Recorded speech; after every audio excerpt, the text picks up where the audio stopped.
I bet you didn't know that it's caviar season right now in New Zealand. Traditional black caviar consisted of the eggs of wild Siberian sturgeon, but most caviar nowadays comes from farmed fish, and the name also refers to the pink-coloured roe of fish like salmon and trout.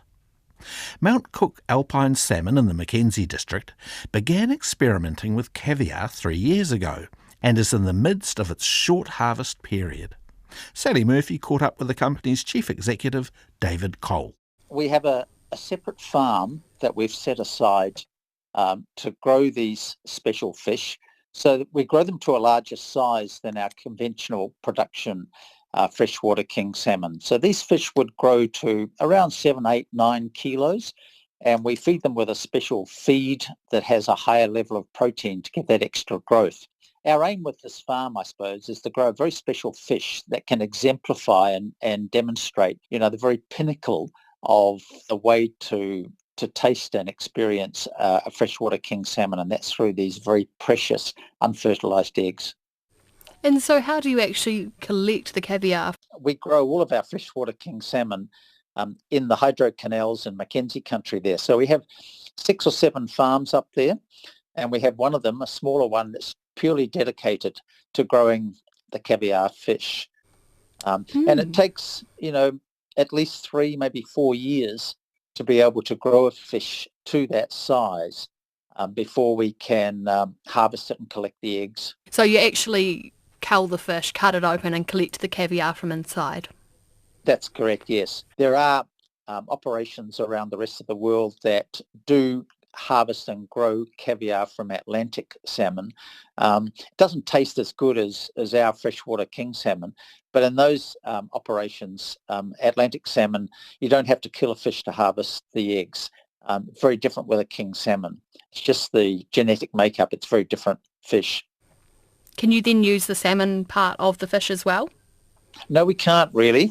And that's a shame. No, it is a shame. But once a fish goes into its what we call maturing phase, where it gives over its flesh to creating these eggs, if you like, we can't really use the flesh for our normal harvesting. So yes, it's an either-or situation. And so how much caviar do you get from each fish? We get around about 1 kilo from each fish. These are quite big fish, they're 7, 8, 9, sometimes 10 kilogram fish. They can be heavy, and we can get thousands of eggs, of course, out of an individual brood stock like that. And so you've been farming it and collecting it, selling it for 3 years now, I think it is. How are sales going? Look, very well. And look, our limitation here is the number of fish that we can commit and dedicate to this process. So this is the beginning of the caviar season. It's quite a short season. It will only last several weeks. And the shelf life of our regular product, of course, is only about 10 days. So this is like a window. And we celebrate the season every year with the launch of, in this case, our 2024 fresh caviar. And we're getting a lot of excitement and interest from food service restaurants, high-end food service restaurants around the country. And of course, you can also buy it retail. So it's all sold domestically? Yes, it is at this stage, but we're getting smarter and better at the way we're both collecting, growing and packaging our caviar. And we've been doing some work through our new product development team in Christchurch to see how we can apply some of our abilities, if you like, to extend the shelf life. If we're able to do that, then we can logically extend the season and availability as well. If you could extend the shelf life, would that open the door to exports? Yes, I think it would. And look, I know our food service manager around the country, Michael Sprague, he would just love the opportunity to present it to Harrods in London. That's it. That's his goal. We're working hard to see if we can achieve that, because it's a very, very unique, special product.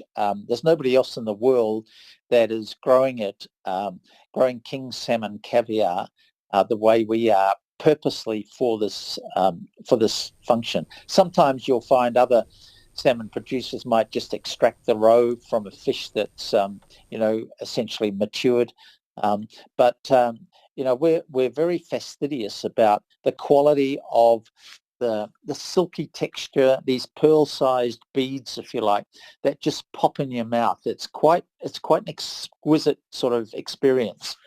What does it taste like? Well, we have two sort of varieties and ways in which you can experience this. We have something we call a molossal, which is a very subtle, delicately brined version of it. And there's an akura version, which is infused with a little bit of sake and soy sauce. It's more than just a flavour. It's actually the texture of the way these pop in your mouth.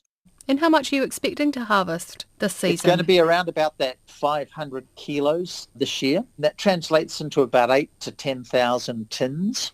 And you mentioned a few times it's high-end stuff. How much is a tin? Well, if you want to buy a retail tin, for example, at Casador, it's probably going to cost you $35 for 45 grams. David Cole of Mount Cook Alpine Salmon. He was talking to Sally Murphy.